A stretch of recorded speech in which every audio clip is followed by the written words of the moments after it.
อะไรพี่น้องเอาอะไรพี่น้องเล็งแล้วตอนนี้ขึ้นหรือบ่ขึ้นเอามาลุ้นแล้วกันพี่น้องว้าโธ่ลูกมันลงรถเลยเมื่อกี้นี้อันตรายพี่น้องตรงได้ลงได้ลงแต่บุกทั้งบุกทั้งร้านบัดอันตรายพี่น้องอันตรายต้องได้ลงก่อนเอาละทุกคนตอนนี้กะเฮาเดินทางมากะเป็นเวลา1 ชั่วโมงเต็มๆเนาะบางสัญญาเพิ่นกะนั่งอยู่ในรถเนาะวันนี้เนาะตาดโดยก็คือเมื่อกี้บาลาหน่อยนั่งรถไทยเนาะทุกคนแต่ว่าบาวสัญญาเพิ่นมาทำรังก็เลยให้บาลาหน่อยนี่ขับรถจักรขึ้นไปแทนเนาะแล้วก็บาวสัญญาเพิ่นกะสีได้ทำการนั่งรถไทยไปต่อเนาะพี่น้อง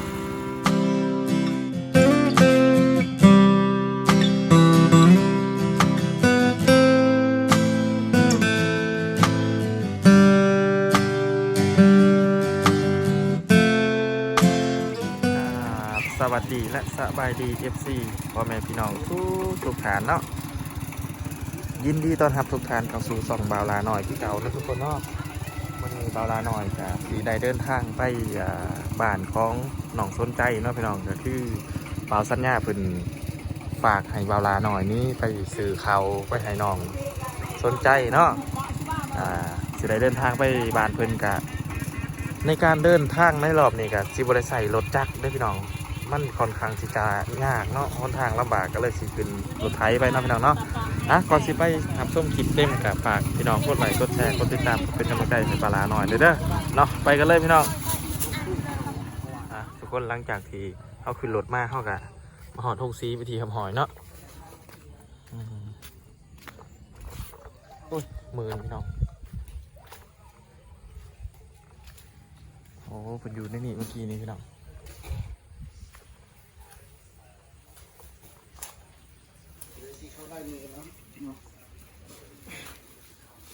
ขอซ้ำเลยพี่น้องยัง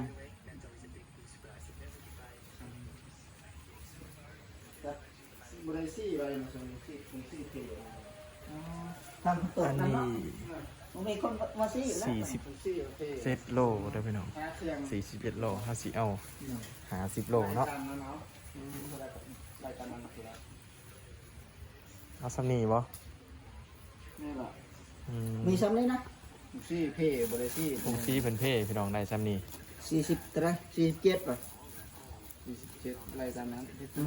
47โลเนาะว่าน่าสิกะได้คือกันเนาะมันบ่มีเนาะ47โลไล่มึงดูไล่ไปได้เผอิญว่ามีคนอยู่ว่าเงียบเนาะหยกได้บ่ค่อยได้ยินค่อยบ่ได้ยิน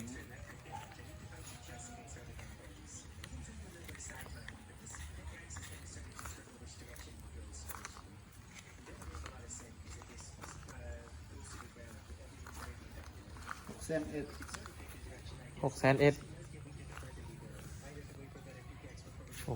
ด้อพี่น้องแป๊บนึงโอเคเนาะ600,000นับมึงเด้อเป็นนับมึงพี่น้องครบเนาะโอเคใส่บาก่อนใส่บาให้เพิ่นก่อนปึ๊บไประยะการเดินทางเท่ากับสียากเติบได้พี่น้องโถ่มันนี่ได้ไอแก้วเพื่อนเนาะเป็นโซเฟอร์ทั้งโซเฟอร์ทั้งทุกอย่างนะโดยไปเขาสิไปกันต่อพี่น้องหลังจากที่เขาเอาเขาขึ้นรถเป็นทีมหน่อยพี่น้องเขาก็จะได้เดินทางต่อเนาะทางกะยากเติบอยู่น้อยนึง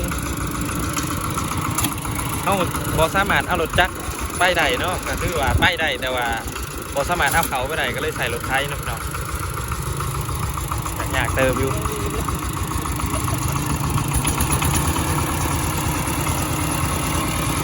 ตอนนี้บ่าวสัญญาเพิ่นกะไปส่งน้องกระเบยเนาะแล้วก็เข้าสิไปพอกันอยู่บ้านของไอ้ต้นหรือว่าบ้านของน้องต้นใจเนาะก็คือสิเอาเขาไปส่งให้น้องเพิ่นเนาะเพิ่นว่าเขากะเริ่มสิเบิดแล้วก็เลยบ่าวสัญญาซื้อไปให้เนาะก็ติดตามน้องกันพี่น้องติดตามกันเข้าก็ได้เดินทางมาฮอดปั๊มน้ำมันแล้วก็มาแวะซื้อของไปฝาก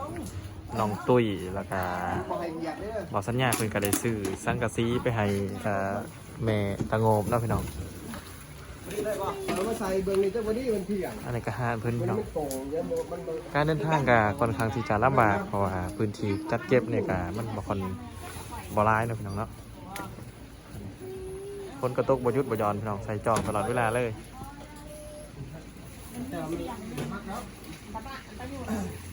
บ่ให้เต้งถังมันแล้วพวก ให้เต้นขางเนาะ สบายดีเด้อบ่าวสัญญาโดย สบายดีบ่ล่ะ โดย ไปไอ้แกไปจมขึ้นมาบัดนี้ทุกคนได้ บ่าวสัญญามื้อนี้สิล่ำเลี้ยงเอาอีหยังไปให้ไผแหน่นี่อยากปลูก บ่าวสัญญาก็สิได้ซื้อแต่สังกะสีบ่ล่ะ ซื้อสังกะสี โดย ไปให้ผู้ใดล่ะ ไปให้แม่อันแซงและพอดมกะจำนวน10แผ่นไปให้ไอ้ต้นกะจำนวนอัน10แผ่น โดย แต่บ่าวสัญญาว่า10แผ่นนี่สังกะตะปูโลนึงนี่อาจจะพอเนาะ พ่อ พอเนาะ ตะปูเบอร์อิหยังบัด ตะปูสังกะสีนี่แหละ ตะปูตอกสังกะสีเนี่ยบ่ โดย โดยน่าสิพ่อเนาะอ่ะคนนะเขาเดินทางต่อเนาะหลังจากที่เขาซื้อของไปที่เรียบร้อยพี่น้องเราก็จะได้เดินทางต่อเนาะค่อนข้างที่จะลำบากเกินพี่น้องแล้วเขาจะให้พี่น้องเบิ่งในการเดินทางของเขาเฉลี่ยเนาะก็คือเขาเดินทางไปเมื่อบ้านหน้าประสู้เนาะพี่น้องเป็นที่มีบ้านน้องตุ้ยแล้วก็บ้านน้องสนใจเนาะหรือว่าไอ้ต้นแล้วก็บ้านของแม่แสงตัวแม่ตะโงมเนาะพี่น้องเนาะเดี๋ยวไปหอดบุญเข้าสิอัปเดตให้พี่น้องเบิ่งต่อเอาติดตามมากันพี่น้องระหว่างทางในการเดินทางของเราเนาะพี่น้องตอนนี้เราเดินทางมากกะเป็นเวลาประมาณครึ่งชั่วโมงเนาะพี่น้องเนาะระยะทางกะจะประมาณนี้เนาะก็ค่อนข้างที่จะลำบากจักหน้อยเนาะ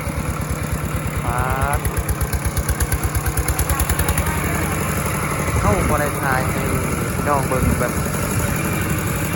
เต้นถนนหนทางเนาะพี่น้องเพราะว่ามันใกล้เนาะเขาตัดเป็นช่วงเอาเนาะเป็นคือแบบนี้นะพี่น้องด้วยความมันใกล้แล้วก็มันยาวเนาะเขาก็เลยเอาที่ให้พี่น้องพอเข้าใจเนาะว่าการใส่ของเขาเป็นยังไงแบบไหน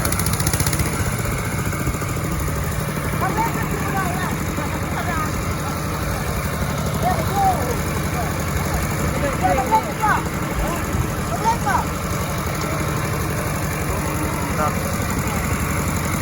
นำเรื่องเครื่องซอยเรือนอกจากคุณไหนได้ดีเพิ่นจาก USA แล้วก็บนเขาทั้งช่องบาวลา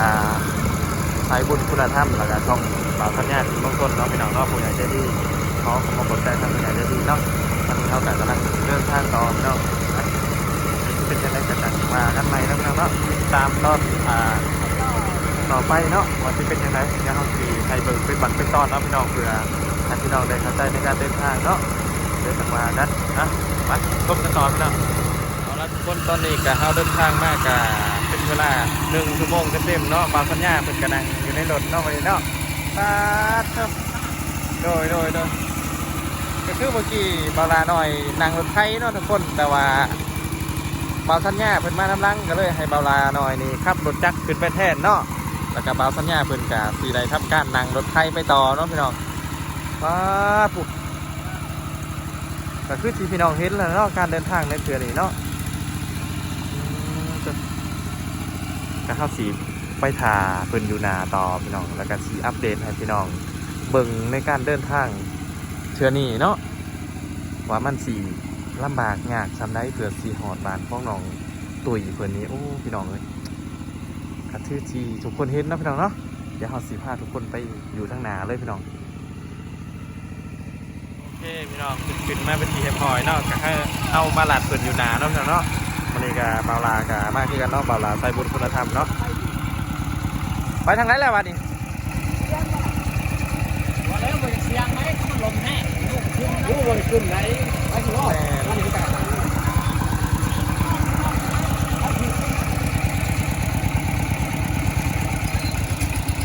ก็ตั้งเลือกเส้นทางอยู่พี่น้อง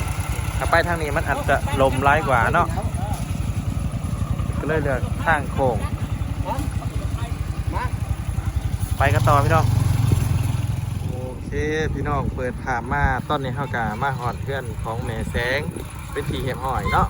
หรือว่าแม่ตางโงเป็นทีเห็บหอยนะพี่น้องว่าระยะการเดินทางของเฮากับประมาณ2 ชั่วโมงเนาะ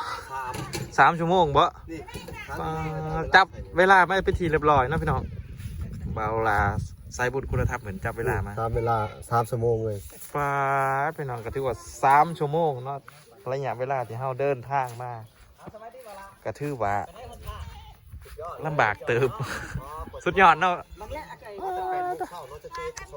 แม่เป็นก็อยู่ทางไหน ก็คือมันซื้อทั้งซีอันตะโก้มาให้เล่าแม่ตะโก้สังกะสี ตอนนี้แม่เพิ่นก็อยู่ในนะทุกคนตึ๊ะสบายดีเด้อแม่เด้อมาโดยคนมาส่งใหม่เพิ่นในนำทีมงานพี่น้อง มีแต่น้ำล้าง น้ำไหลครับบ่ โอนทุกคนมันไหลครับ น้ำไหลเข้ามาพี่น้อง มีแต่ เอามา น้ำ ติดตามกันพี่น้องว่าเสียลงไปอยู่ไซบัน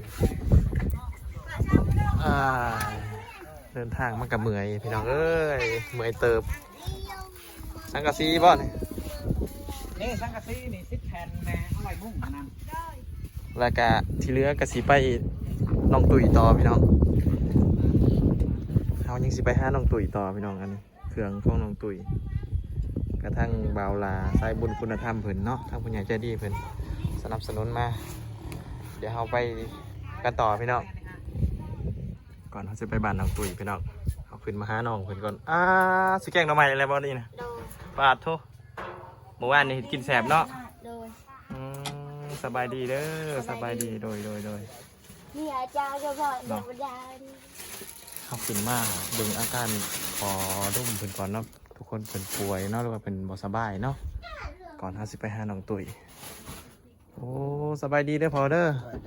โอ้ยบ่สบายเนาะเป็นจะได้ในอาการดีขึ้นยังไข้แน่กว่าเมื่อวานอยู่บ่ ใครแน่นึง ไข้แน่เนาะยากินมีอยู่บ่ยากิน ยังเหลืออยู่เนาะ ยังเหลือ โอ้ขี่เข้ามาหาพอเพิ่นเมื่อวานเลยทุกคนปวดมันบ่นะ เจ็บมัน ข้าวเที่ยงนี่กินแล้ว ยังถ้ากินน้ำใหม่นะดูกดยากนะ บ่คืดอยากโอ้พอบ่คืดอยากแต่ว่าพอก็ต้องกินเนาะเพราะว่ากินข้าวแล้วก็กินยาแล้วกับประสิทธิภาพในการที่ยาให้มันสิแสดงผลได้ดีขึ้นได้พอมันสิบ่กัดกระเพาะพอน้ำผอมเนาะจังได้กาพักผ่อนเด้อพอเด้อเนาะลูกสิได้เดินทางไปเพื่อนน้องตุ๋ยต่อเนาะโอเคพอเขาให้พอเศร้าไว้ๆเด้อกินยาแล้วก็พักผ่อนโอเคโดยไปทุกคนเฮาสิได้ไปบ้านน้องตุ๋ยต่อเนาะหลังจากที่เฮาออกมาจากบ้านของแม่แสงแล้วก็พอดมเนาะพี่น้องกะเดินทางมาหอดบอนที่อันตรายที่สุดและก็บอนที่ลำบากที่สุดที่เวลาคิดว่าการเดินทางของเฮาในเทื่อนี้บอนนี่แหละน่าสิลำบากที่สุดแหละพี่น้องตอนนี้เพิ่นก็กำลังลงมาเนาะตอนนี้กำลังลงมาพี่น้อง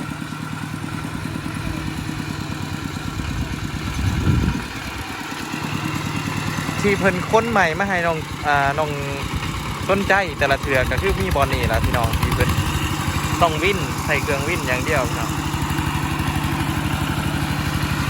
เอามาหลุดเหมือนกันว่ามันสิขึ้นหรือบ่เพิ่นใส่เครื่องวิ่นตลอดอยู่นี่พี่น้องตัวเล็งแล้วตอนนี้เอาอะไรพี่น้องเล็งแล้วตอนนี้ขึ้นหรือบ่ขึ้นเอามาหลุดแล้วกันพี่น้องว้าโธ่ลูกมันลงรถเลยเมื่อกี้นี้อันตรายพี่น้องตรงไปลงได้ลงแต่ผูกทั้งบุกทั้งร้านบัดอันตรายพี่น้องอันตรายตรงไปลงก่อน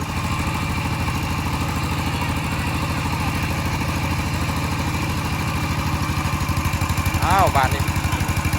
เอาตรงในยูเนาะตรงในยูนะพี่น้องโย่พี่น้องโย่พี่น้อง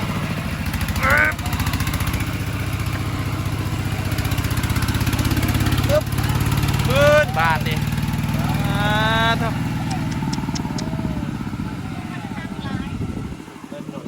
ชื่อว่าเป็นแอนเซตสินพี่น้องโอ้ย แมน ยอดเลย ถือว่าผ่านอุปสรรคบอลนี้ไปได้ก็ถือว่าสะดวกสบายเลยพี่น้องปันนี้โทษเนาะ ยอดที่เรา ขันมาผู้เดียวนี่บ่ขึ้นได้พี่น้องมาผู้เดียวบ่ขึ้นเนาะเดี๋ยวเราสิเดินทางกันต่อพี่น้องก็คือว่าหอดบ้านของน้องตุ้ยเป็นทีเฮมหอยเลยถ้าเกิดวิทย์บอลนี้ไปเนาะไปต่อโอเคพี่น้องเราก็ได้เดินทางมาหอดเพื่อนของน้องตุ้ยเป็นทีเฮมหอยแล้วพี่น้องเนาะแล้วก็ที่คนเห็นอยู่นี่ก็คือเพื่อนของน้องตุ้ยนะพี่น้องเดี๋ยวเราสิมาสอบถามน้องในคลิปหน้าเนาะคลิปนี้ก็คือเป็นคลิปที่เรามาส่งใหม่หรือว่าส่งของให้น้องตุ้ยแล้วก็ส่งใหม่ให้น้องพอใจหรือน้องสนใจเนาะพี่น้องเนาะสำหรับคลิปนี้ก็บ่มีหยังหลายพี่น้องก็สิขอจบคลิปเพียงเท่านี้เนาะคลิปหน้าเราสิมาอัปเดตเพื่อนของน้องเพิ่นเนาะสำหรับคลิปนี้บ่าวลาสิขอกล่าวคำว่าสบายดี